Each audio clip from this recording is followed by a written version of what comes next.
Hello students, in this video we are going to start question number 3 of exercise 25.1. So question number 3 यहाँ पर है क्या, show that one and only one circle can pass through the vertices of a square. हमें ये prove करना है कि सिर्फ एक सर्कल जो है वो वर्टिसेस ऑफ द स्क्वायर से पास हो सकता है.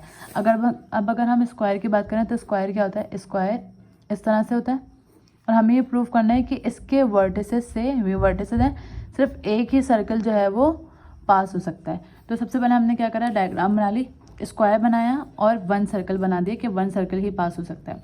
अब अगर हम गिवन की बात करें, हमने गिवन में क्या लिखा, assume that the circle passes through the vertices of a square A B C D. हमने क्या स्क्वायर्स कंसीडर कर लिया जिसको क्या बोलते हैं ए बी सी और डी.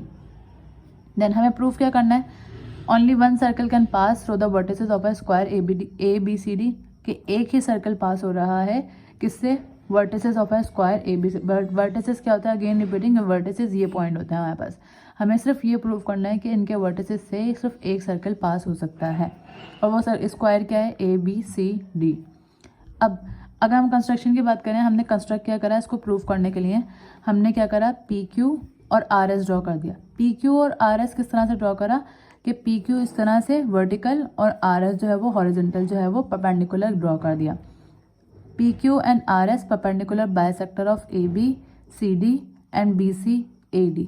अच्छा, अब जो अगर हम पी क्यू की बात करें, पी क्यू किसको बायसेक्ट कर रहा है, पी क्यू किसको बायसेक्ट कर रहा है, ए बी को और सी डी को, क्योंकि यहाँ से आ रहा है. ये किसको बायसेक्ट कर रहा है, सी डी वाली लाइन को बायसेक्ट कर रहा है और ए बी वाली लाइन को बायसेक्ट कर रहा है. इसी तरह अगर हम आर एस की बात करें तो आर एस किसको बायसेक्ट कर रहा है, बायसेक्ट का मतलब क्या होता है, बायसेक्ट का मतलब होता है टू इक्वल पार्ट्स में ब्रेक कर देना.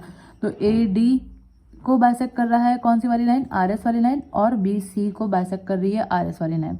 तो हमने देखा लिख दिया, draw P Q and R S perpendicular bisector of A B C D and B C A D respectively. These all points meet at O. अब जिस पॉइंट पर ये मीट कर रहे हैं, मीट करने का मतलब क्या है कि अगर हम इधर से देखें इन दोनों को, स्क्वायर के पॉइंट को, बायसेक्टर को देखें, इधर से बायसेक्टर को देखें, तो ये सब पॉइंट कहाँ मीट कर रहे हैं, पॉइंट ओ पर. अब हमने क्या करा, construct O A, O B, O C और ओ डी.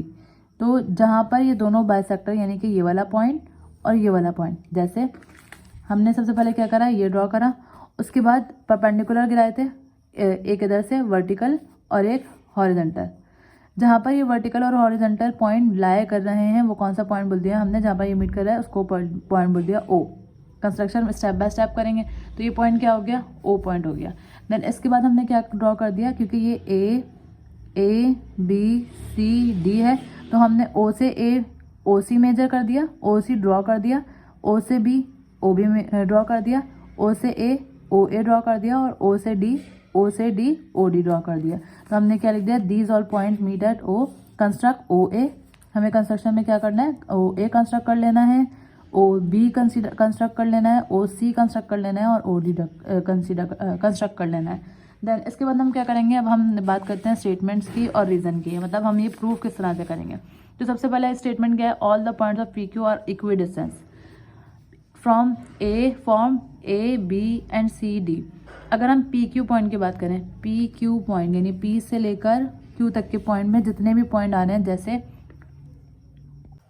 ए बी और सी डी, तो अब जब क्योंकि इक्वल बाइसेक्ट किया है टू इक्वल पार्ट में, तो ए और बी को इन्होंने क्या कर दिया, इक्वी डिस्टेंस में ब्रेक कर दिया. यानी ए से लेकर बी तक के ए वाला पार्ट और ये वाला पार्ट इक्वी डिस्टेंस आ गया और सी पार्ट और डी पार्ट ये इक्वी डिस्टेंस आ गया. अब हमने यहाँ पर रीज़न क्या दी है इस स्टेटमेंट की, कि P Q is the perpendicular bisector of A B C D and B C A D. A B C D और बी सी ए डी ये कौन से परपेंडिकुलर बायसेक्टर हैं, इसके. अच्छा, अब सेकेंड स्टेटमेंट क्या है हमारे पास, O A is equals to O B. O A equal है ओ बी के, ओ ए इक्वल है ओ बी के. किस तरह से, इसका रीज़न क्या है, क्योंकि ओ लाया कर रहा है पी क्यू और आर एस पे, क्योंकि ओ लाया कर रहा है पी क्यू और आर एस पे. पी क्यू और आर एस क्या है, इक्वी डिस्टेंस है, दैट इज वाई ओ ए. और दूसरा रीज़न हम इसका ये भी कह सकते हैं कि अगर हम स्क्वायर की बात करें, स्क्वायर में जब ये इक्वी डिस्टेंस पर आया यानी मिड में आया, तो ये वाला डिस्टेंस जो होगा वो किसके डिस्टेंस के बराबर आएगा, इसके इक्वल का आएगा. यानी इसी तरह अगर हम ओ ए ओ बी को बोलें या ओ सी को बोलें या ओ डी को बोलें, ये सारे इक्वल डिस्टेंस ही रहेंगे। इक्वल डिस्टेंस मतलब इक्वल डिस्टेंस ही रहेगा इनका। अच्छा, क्योंकि हमने सबसे पहले स्टेटमेंट सेकंड स्टेटमेंट क्या दी थी, O A is equals to O B, O A equals to O B, तो हम ये भी कह सकते हैं कि ओ बी बराबर है ओ सी के, ओ बी बराबर है ओ सी के, इसी तरह ओ सी बराबर है ओ डी के, और इसी तरह ओ डी बराबर है ओ ए के, यानी ये सारे डिस्टेंस जो है वो क्या है, इक्वल हैं। अच्छा, थर्ड स्टेटमेंट क्या है, O is the equal distance from vertices A B C and D of equilateral quadrilateral. So क्योंकि अगर हम देखें ओ पॉइंट जो है वो मिड पॉइंट है, इक्वी डिस्टेंस है ए से बी से बी, सी से बी और डी से बी, सो हम ये कह सकते हैं the circle with the centre O and radius R passes through the vertices A B and C D of the square. क्योंकि अगर स्क्वायर की बात करें, स्क्वायर में चारों साइड्स जो है वो बराबर होती हैं, तो अगर हमारे पास एक ऐसा स्क्वायर है जिसका मिड पॉइंट जो है वो ओ है, तो उसका डिस्टेंस हर तरह से ओ ए से लें, ओ डी से लें, ओ सी से या ओ बी से इक्वल डिस्टेंस आएगा। या फिर हम इसको जैसे अगर ये सर्कल के पॉइंट स्क्वायर के पॉइंट हैं, अगर ये स्क्वायर के पॉइंट हैं, लेकिन अगर हम रेडियस काउंट करें, ये इस तरह से पॉइंट ओ यहाँ पर आ रहा है, तो ये क्या हो जाएगा, ये भी रेडियस है, ये भी क्या होगा, रेडियस होगा, क्योंकि हम ये पढ़ चुके हैं कि सेंटर से लेकर बाउंड्री लाइन तक का डिस्टेंस जो है वो क्या कहलाता है, डिस्टेंस कहलाता है। ये भी डिस्टेंस इक्वल है, ये भी डिस्टेंस इक्वल है, तो all points are equal, that is why we said that only one circle can pass through the vertices of a square. ये इसका रीजन, इसका स्टेटमेंट का रीजन क्या है, O A O B O C and O D from radial segment. O A O B O C और O D क्या बना रहे हैं, रेडियल सेगमेंट्स बना रहे हैं। एक सेगमेंट ये बन गया, एक सेगमेंट ये बन गया, एक ये बन गया और एक ये बन गया। That is question number 3. Now starting question number 4, which is show that only one circle can pass through the vertices of a rectangular pentagon. तो लास्ट क्वेश्चन में हमने क्या बोला था कि वन सर्कल पास होगा स्क्वायर से। अब यहाँ क्या है, रेक्टेंगुलर पेंटागन। पेंटागन का मतलब क्या है, पेंटागन होता है 5 साइडेड डायग्राम। तो 5 साइडेड डायग्राम कुछ इस तरह से होगी, 1 2 3 4 5 साइड। अब इससे भी सिर्फ एक ही सर्कल, इसके वर्टिसेस से भी एक सर्कल पास हो सकता है, हमें ये प्रूव करना है।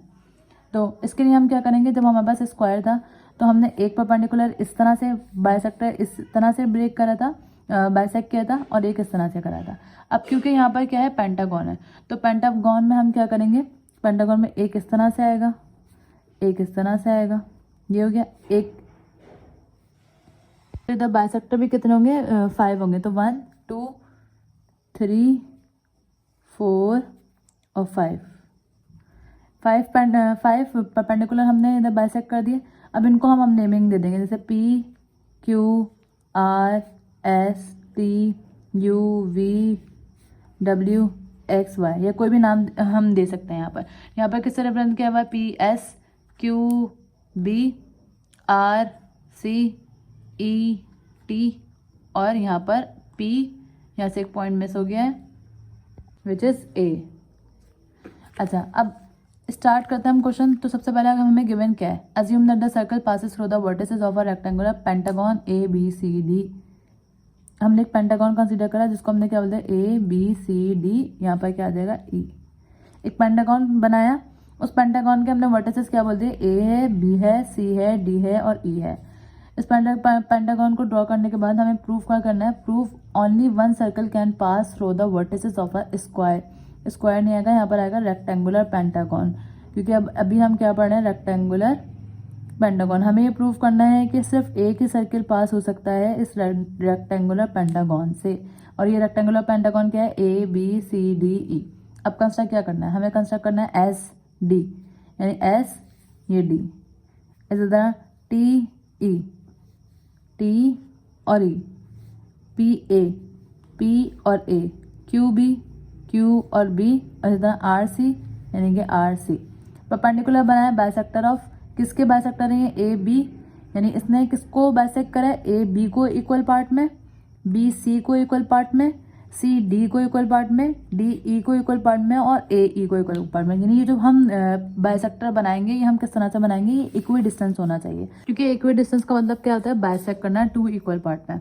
अब अगर हम कंस्ट्रक्शन में आगे देखें, तो these all point meet at O, ये सारे पॉइंट कहाँ आके मीट कर रहे हैं, पॉइंट ओ पर, जो कि ये वाला पॉइंट है जहाँ पर मीट कर रहे हैं, मिल रहे हैं सारे पॉइंट, वो क्या है, पॉइंट ओ। अब हमने क्या करा, कंस्ट्रक्ट ओ ए ड्रॉ कर दिया, ओ बी ड्रॉ कर दिया, ओ बी ड्रॉ कर दिया, ओ सी ड्रॉ कर दिया, ओ डी और ओ ई ड्रॉ कर देंगे, ओ डी और ओ ई ड्रॉ कर देंगे। देन इसके बाद क्या है, हमें प्रूफ करना है। प्रूफ क्या करना है, हमें प्रूफ जो करना था वो था, क्या था, रेक्टेंगुलर पेंटागन के वर्टिसेस से एक ही सर्कल बनना चाहिए। तो सबसे पहले हम स्टेटमेंट देंगे, all the point S D, T E, P A, Q B and R C, जितने भी पॉइंट्स हैं इक्वी डिस्टेंस है, कहाँ से, ए बी से, सी डी से।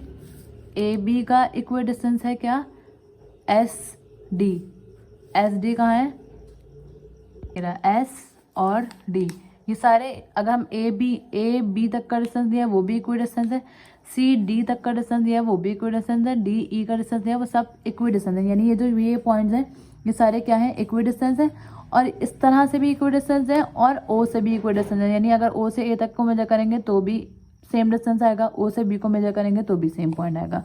देन इसके बाद हमें क्या करना है, डायग्राम थोड़ी हिल गई, यहाँ पर ये ओ ए पर लाई करेगा। अच्छा, रीज़न क्या दिया हुआ है इसका, S D, T E, P A, Q B. अगर हम एस डी को देखें, S D, T E, P A और क्यू बी और आर सी, ये सारे क्या हैं, वो बाइसेक्टर हैं जो हमने परपेंडिकुलर खुद से बनाए थे। तो ये क्या है, परपेंडिकुलर बाइसेक्टर ऑफ, ये परपेंडिकुलर बाइसेक्टर हैं किसके, ए बी के, सी डी के, डी ई के, ई ए के। यानी अगर ए से बी तक का है तो इसका परपेंडिकुलर बाइसेक्टर क्या है, एस डी, इस तरह से एस डी। अच्छा, अब सेकंड पॉइंट क्या है, O A equals to O B है। ओ ए का डिस्टेंस किसके बराबर है, ओ बी तक का डिस्टेंस के बराबर है। इसी तरह अगर हम देखेंगे ओ बी का डिस्टेंस ओ सी के बराबर, जिस तरह हमने स्क्वायर में करा था, ओ सी का ओ डी के बराबर, ओ डी का ओ ई के बराबर और ओ ई का जो है ओ ए के बराबर। ऐसा क्यों है, क्योंकि O lies in S D. S D बोलते हैं या बाइसेक्टर के बराबर बोलते हैं, क्योंकि ओ जो है वो बिल्कुल मिड में लाई कर रहा है, इक्वी डिस्टेंस है, बाइसेक्टर है, तो O lies in S D. Using similar reasoning, इसके लिए टी ई, इसके लिए पी ए, इसके लिए क्यू बी और इसके लिए आर एस। इक्वी डिस्टेंस के लिए हम क्या यूज करेंगे, ओ क्योंकि लाई कर रहा है, ओ ए और ओ बी। ओ ए और ओ बी कौन सी लाइन पर है, एस डी वाली लाइन पर है, तो हमने इधर क्या लिख दिया, O lies in S D. इधर ओ बी और ओ सी कौन सी लाइन पर है, टी बी पर। ये देख लेते हैं, ओ बी और ओ सी कौन सी लाइन पर है, टी बी वाली लाइन पर है, ओ टी ई वाली लाइन पर है। तो हमने क्या बोल दिया, परपेंडिकुलर बाइसेक्टर किसके हैं, टी ई के हैं। तो ये सिमिलर रीजनिंग हमने यहाँ पर लिख दिया, ओ सी का ओ सी ओ डी का पी ए और ओ डी ओ ई की क्यू बी लाइन बाइसेक्ट कर रही है और ओ ई ओ ए की लाइन कौन सी बाइसेक्ट कर रही है, आर एस कर रही है। सेम वही बात करनी है, क्योंकि ओ इक्वी डिस्टेंस है किस वर्टिसेस से, ए बी सी डी और ई से, और रेक्टेंगुलर पेंटागन क्यों है, क्योंकि अगर हम पहली रीजन और दूसरी रीजन को देखें तो O lies inside the circle और बिल्कुल सेंटर में है। तो हमने क्या लिख दिया था, from equation 1 two from part 1 to 4। 1 to 4 क्या है, ये ओ ए ओ बी ओ, सब में कॉमन पॉइंट क्या आ रहा है, ओ। क्योंकि कॉमन पॉइंट ओ क्यों आ रहा है, क्योंकि ओ जो है वो सेंटर है। ओ ए बराबर है ओ बी के और सेंटर है, लेकिन इक्वी डिस्टेंस है। इक्वी डिस्टेंस का मतलब क्या है, सेम डिस्टेंस होगा, जितना ओ ए होगा उतना ही ओ बी होगा, उतना ही ओ सी, उतना ही ओ डी और उतना ही ओ ई। और ये सब क्या है, ये सब क्या है, रेडियस है। रेडियस कैसे हैं, क्योंकि हमने रेडियस की डेफिनेशन क्या पढ़ी थी, सेंटर से लेकर बाउंड्री लाइन तक का जो डिस्टेंस होता है वो क्या होता है, रेडियस होता है। तो अगर हम पेंटागन ड्रॉ करें 5, ये 6 हो गए, 1 2 3 4 5, और इसके वर्टिसेस से सर्कल बना दें। इसका मिड पॉइंट से जो डिस्टेंस यहाँ होगा वही डिस्टेंस यहाँ होगा, वही डिस्टेंस यहाँ होगा, वही यहाँ होगा, वही यहाँ होगा। दैट मीन्स सेंटर से लेकर सर्कल जो बाउंड्री लाइन होती है उसका डिस्टेंस क्या बोल दिया हमने, आर। इधर हमने सेंटर क्या लिया था, इस डायग्राम में हमने ओ लिया था, यहाँ पर। तो ओ से ए तक के बोले, ओ से बी तक के बोले, ओ से सी तक के, ओ से डी या ओ से ई, ये सब क्या है, रेडियस ऑफ द सर्कल है। तो हमने इधर क्या लिख दिया, ये सब किसके बराबर है, आर के बराबर है। देन इसके बाद लास्ट पॉइंट क्या लिखा, the circle with the centre O and radius R passes through the vertices A, B, C and D of rectangular D E भी आएगा, D E of rectangular pentagon. अब क्योंकि जो सर्कल का जो सेंटर है वो किससे पास हो रहा है, vertices A B C D और ई, यानी पेंटागन के वर्टिसेस क्या क्या थे, A B C D E of rectangular pentagon. तो हम ये कह सकते हैं कि O A O B O C O D and O E form radial segment. ये क्या बना रहा है, रेडियल सेगमेंट बना रहा है।